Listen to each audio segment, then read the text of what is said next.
Chapter 2, Section 7, Further Applications of Linear Equations.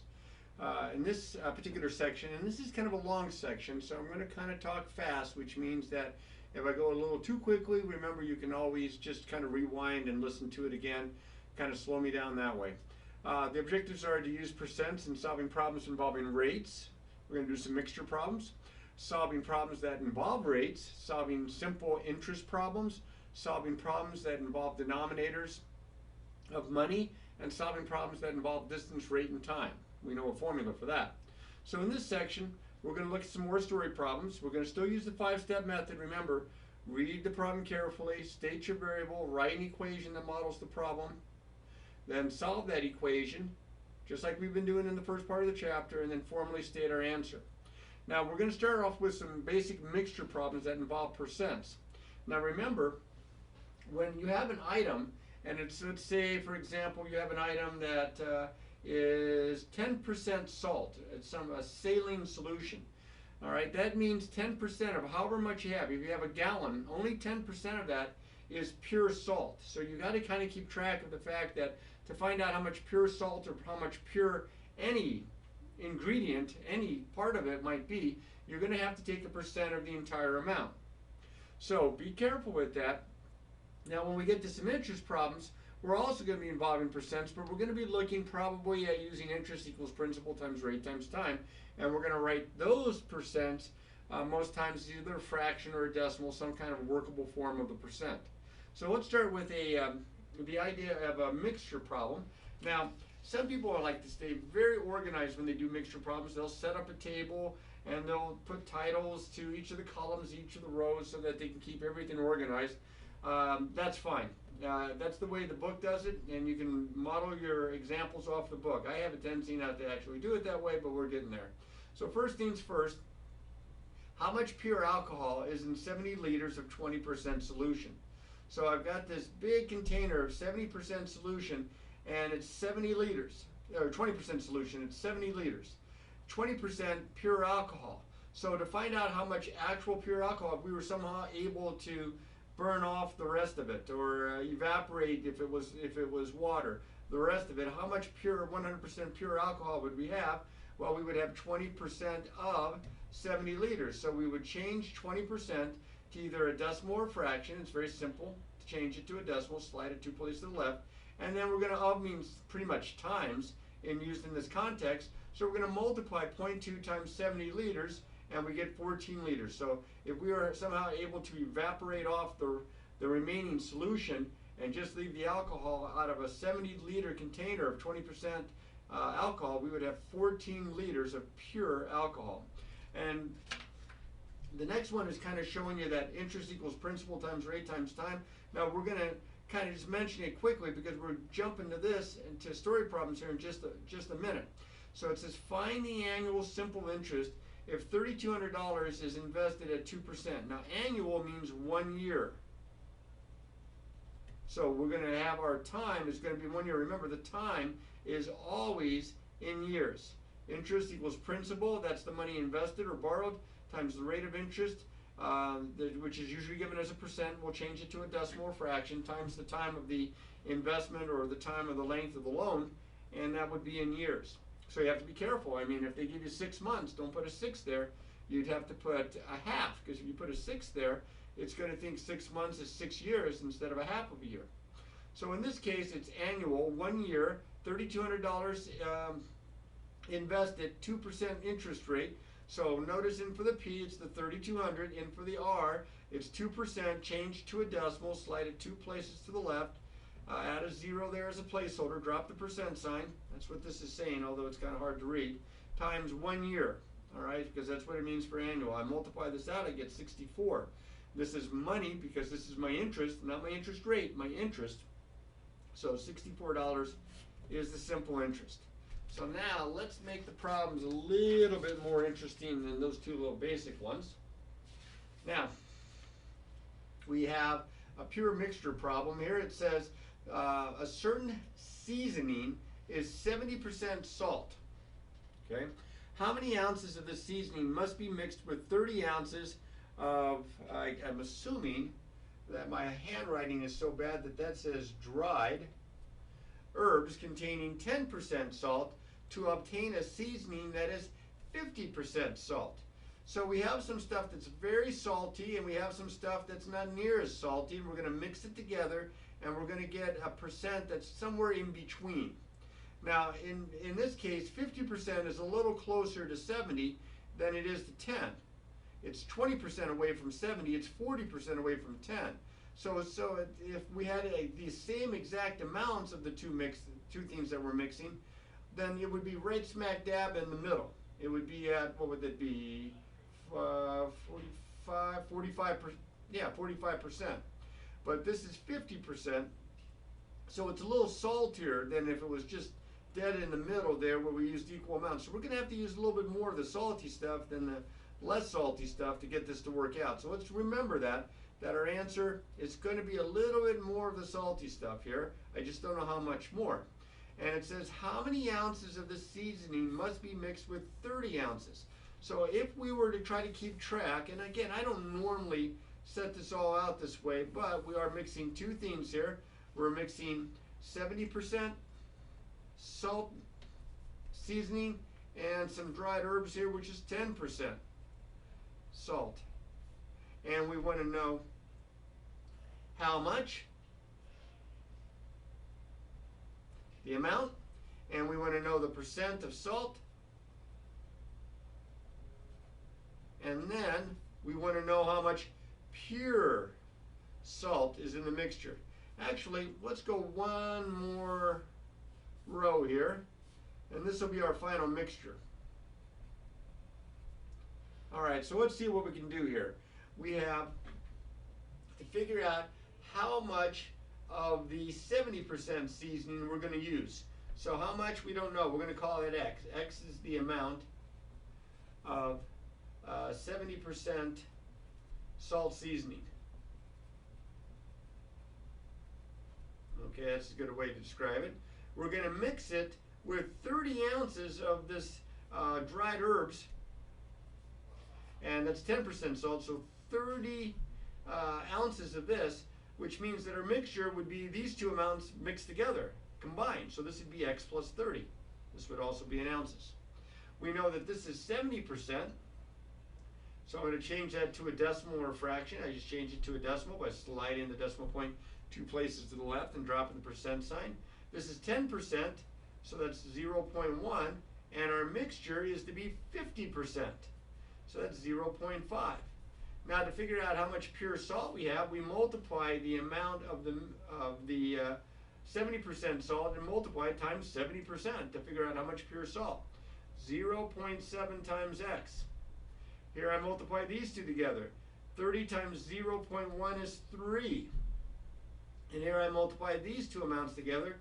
0.5 times the quantity X plus 30. I'll have to distribute in a minute. Now these are the two things that we're mixing together. So we have this big old vat here. We're pouring this stuff in, we're pouring this stuff in, and whatever we end up with, that's our final mixture. So I'm going to combine these two amounts because the pure salt from the first thing we pour in plus the pure salt from the second thing we pour in is equal to the pure salt from the mixture. Now don't panic because of the decimals. We'll deal with them. So I'm going to go ahead and distribute real quick, and I'm going to get 0.7x plus 3 is equal to 0.5x plus 15. Now, even though there's decimals and I could multiply through by 10 to get rid of them, these are not that bad. They're tenths. I can deal with them. I'm going to subtract 0.5x from both sides. There are worse things that can happen to you to have to do arithmetic with decimals. So 0.7x minus 0.5x is 0.2x plus 3 equals 15. Now I'm going to subtract 3 from both sides. And I get 0.2x is equal to 12. Then I'm going to divide both sides by 0.2.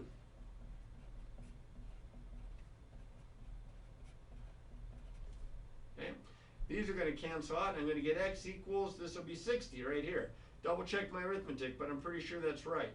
So it looks like 30 ounces of the dried herbs that have 10% salt, but 60 ounces of the original, the certain seasoning at 70% salt. I thought it was going to be more that way. So now all I have to do is answer the problem. And the problem says how many ounces of this seasoning must be mixed. There should be 60 ounces of the 70% salt seasoning used in the mixture.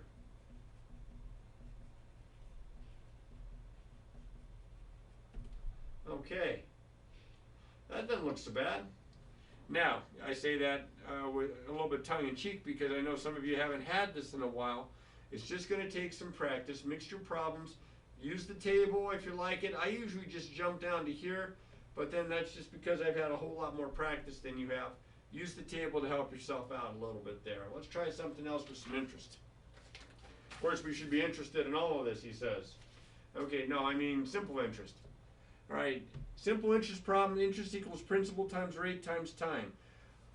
With income earned by selling a patent, an engineer invests some of the money at 5% and $3,000 more, that's a 3, believe it or not, $3,000 more than twice as much at 8%. So he's going to invest some at 5 and some at 8. And the total annual income from the investments is $1,710. Let's find the amount invested. So let's set up a table here. We have two investments. So we're going to look at principal times rate times time. And that's my interest. Okay, so we have the first investment, which is at 5%. So I'll just write 5 there to keep track of it. And then we have the second investment, which is at 8%. Now, we don't know exactly how much money in either one. That's what it's asking. Actually, it's asking specifically for the 5%. So since I don't know that one, and since they compared the 5% to the 8%, or to the 8%, I'm going to let X be the amount invested at 5%. So what are we going to do? 3,000 more than twice as much at 8. 3,000 more then means I'm adding $3,000 to twice as much. So this would be 2x plus 3,000. 3,000 more than twice as much. My rate of interest as a decimal is 0.05, 0 here, 0.08. And we're going to do annual income, so that's for 1 year. I multiply. I get 0.05 times x, and down here I get 0.08 times the quantity 2x plus 3,000. So this is the amount of interest earned from the first investment. This is the amount of interest earned from the second investment. And the total, which means we're going to add, of all the interest from the investments is $1,710. So I'm going to add them up. I'm going to add 0.05x plus 0.08 times the quantity 2x plus 3,000. It's going to equal $1,710. Now, I'm not crazy about the decimals, but I think I can live with it. I'll distribute. You can always multiply both sides by 100 because there's two decimal places. 0.05x, let me move this up just a bit, plus distributing, that's going to be 0.16x plus, let's see, I got to do a little arithmetic here in my head or on paper. 0.0024 with two decimal places, 240. Getting bad with arithmetic in my old age here, equals 1710. Combined like terms, 0.21x plus 240 equals 1710. I'm going to subtract 240 from both sides.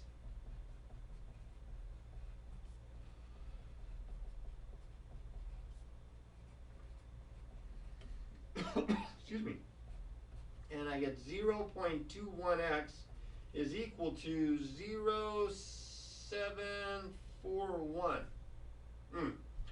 divide both sides now by the decimal 0.21 to both sides there.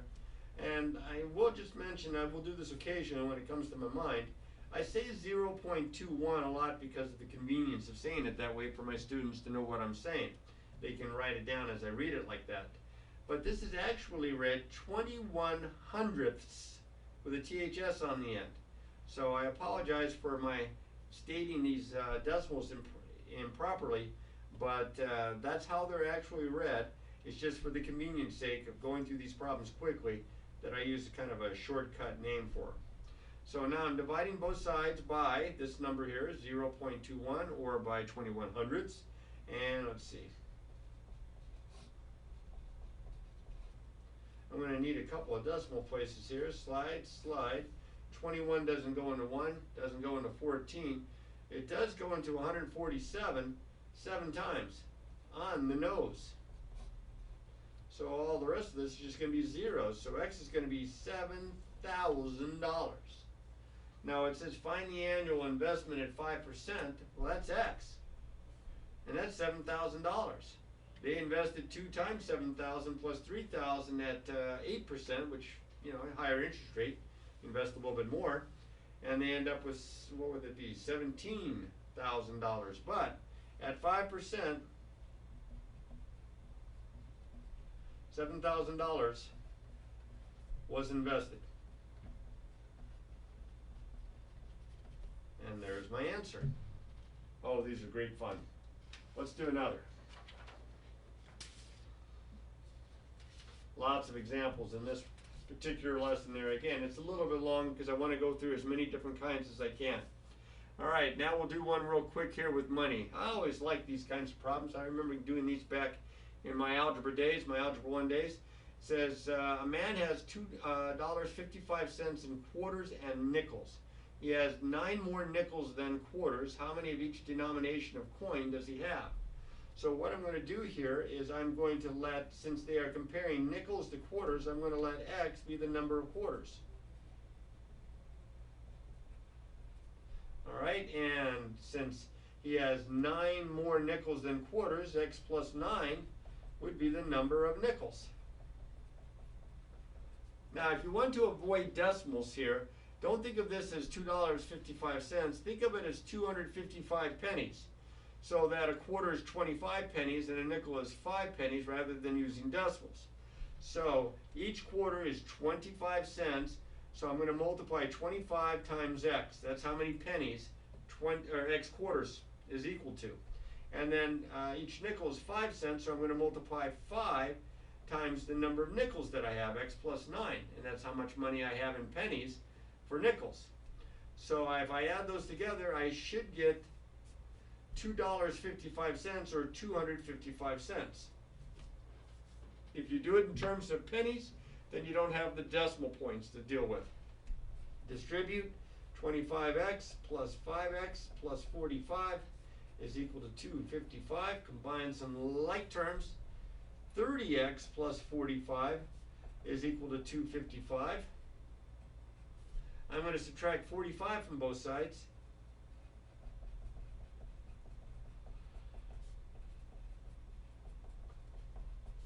And I get 30x is equal to 210.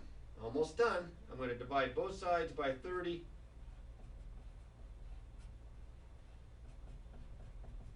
And it looks like X, which is the number of quarters, would be 7. It looks like I have 7 quarters. And I have 7 plus 9, I have 16 nickels. How many of each denomination of coin does he have? He has 7 quarters and 16 nickels. Now let's make sure of that. We can do that in our head. Let's make sure we get 255 pennies or $2.55. So 7 quarters is $1.75. 16 nickels is 80 cents. $1.75 and 80 cents. Yep, 255. So that problem works out just fine. Read it carefully. State your variable and any other unknown using the variable. Write an equation that models it, then solve the equation, and then formally state your answer. Now I mentioned earlier in the objectives that there was going to be something involving distance, rate, and time, and there we go, right here, with good old D equals RT, which is distance equals rate time, oh, there's equals, I'm sorry, equals rate times time. So we're going to use that, and we'll try a couple story problems that involve this. It says a new world's record in the men's 100 meter dash set in 2008 by Usain Bolt of Jamaica, who ran at 9.69 seconds. What was his rate to 2 decimal place? Well, we have seconds and we have meters, so we want his rate. This is not a pure story problem type. We are going to use the idea that distance equals rate times time, but since we're trying to find his rate, I'm going to divide both sides by time, and I get rate is equal to distance divided by time.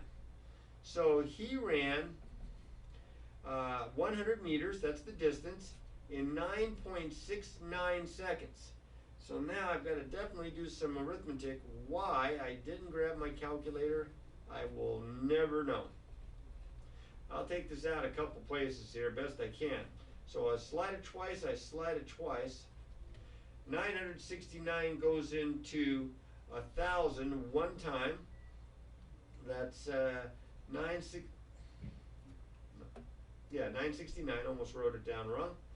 I subtract, that's a 1, that's a 3, and I bring down the 0, it goes into 310, well it doesn't go into 310. Bring down another 0, it goes into 3,100, looks like about 3 times. So that is 7 carry 2, 0 carry 2, 29. So that's 391, and I'll bring down one more 0 here, and that's going to go in twice. And I don't think I'm going to be able to do much more than that. It might not go in exactly twice, but pretty close to twice.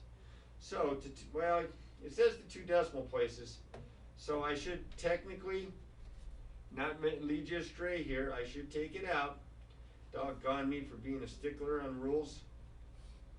So that's 1, that's 7, that's 9. Oh. No, that doesn't make sense. That's 6. It was close. And then I'm going to need another 0, and that's going to go in 9 times. So it's going to be 10.32. So Usain Bolt ran at 10.32 meters per second. And trust me, folks, that's fast. Okay, that's fast for any human, and that's pretty fast for a lot of animals too. So I'm going to move this over to the side, and we'll try another one involving distance. From a point on a straight road, 2 bicyclists ride in the same direction. One travels at a rate of 18 miles per hour and the other at a rate of 20 miles per hour. In how many hours will they be 5 miles apart? If this helps, I'm going to remember, I'm going to use distance equals rate times time. We've got a straight road. We've got bicyclist A, let's say, and bicyclist B. This one goes at 18 miles per hour. This one goes at 20 miles per hour. So for every hour, he's going a little bit faster. He's going to go an additional 2 miles. Now you can figure it out in your head from here, but we're going to go ahead and do this the regular way. And we're going to let T be how long they travel. Time of travel. Okay? Now, we want to figure out when they're 5 miles apart. Well, this one goes at 18 miles per hour. This one goes at 20 miles per hour. Rate times time, and T is time, would be distance. So this would be 18 times T. This would be 20 times T. And we want to know when they're 5 miles apart, when this one is 5 miles more than that one. So I'm going to add 18T, I'm going to add 5 to it, and I'm going to set it equal to 20T. I'm going to subtract 18T from both sides. This is not the only approach, but it's as good as any. And this is going to give me 2T, and then we're going to divide both sides by 2T. And I get T is equal to 2.5, or 2 1/2. I just went ahead and divided, put it there. So after to be 5 miles apart, that would happen after 2.5 hours of bicycling, traveling on those rates. So it will take 2.5 hours to be 5 miles apart.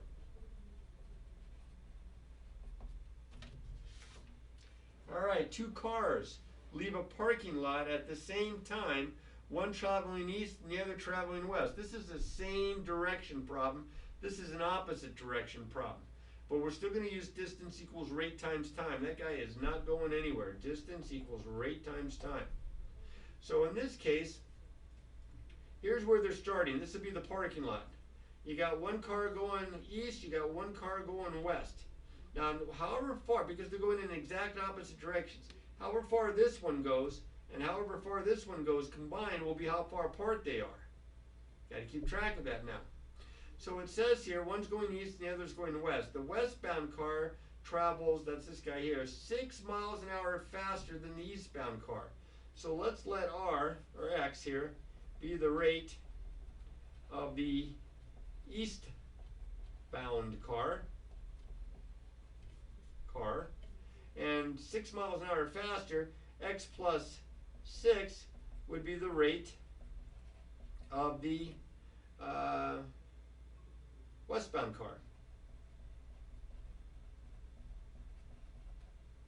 Okay, now we know that distance times rate, okay, distance times rate, excuse me, let's try that again.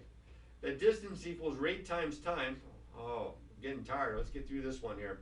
It says here, in 15 minutes, they're 35 miles apart. What are their rates? Well, that's tricky. You don't want to plug 15 in for the time because you want your time in hours because your rates are in miles per hour. So you have to remember that 15 minutes is equal to 1/4 of an hour. 15 out of 60 is 1/4 of an hour. So remember, rate times time. So in this case, where this guy is going x plus 6 times time, 1/4 times x plus 6. And I'm going to add to that this distance apart, or this distance that the eastbound car goes. So that's at x miles per hour. So that'd be x times 1/4. Let's put the 1/4 first. That'd look much better that way. And they're going to end up the distance apart, if you add these two distances together, 35 miles. Now, I'm not crazy about the decimals on the left, and they both have a denominator there. The fractions there, the denominators, they both have a denominator of 4, so I'm going to multiply both sides by 4. 4 times this side.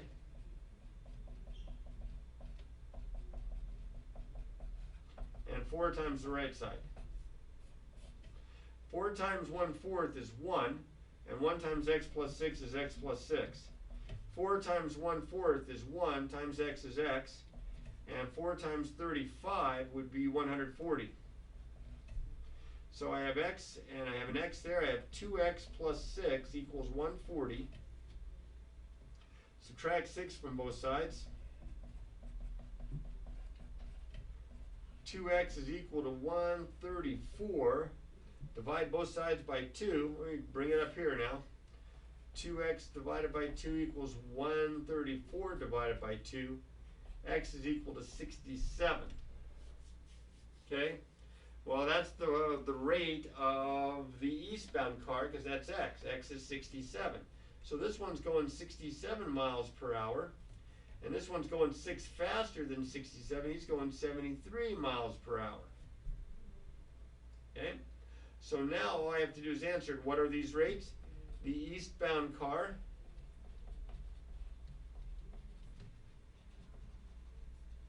is traveling at a rate of x, which is 67 miles per hour. And the westbound car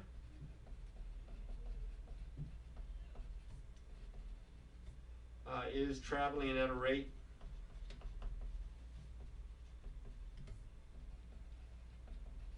of, let's see, what did we say it was? It was 73 miles per hour. there's my answer. That one had a little bite to it. Okay. In fact, it had so much bite to it, I didn't realize that it was continuing on to the next page. That's why I have all this space at the top of the paper. I was able to squeeze it in there. So let's think. What's left? Oh, nothing's left. Just a little summary here. It says there are lots of algebraic story problems left to investigate, but what we just looked through in this video and in the notes are probably some of the more classic types of story problems for algebra. So you're just going to have to remember to practice, practice, and practice.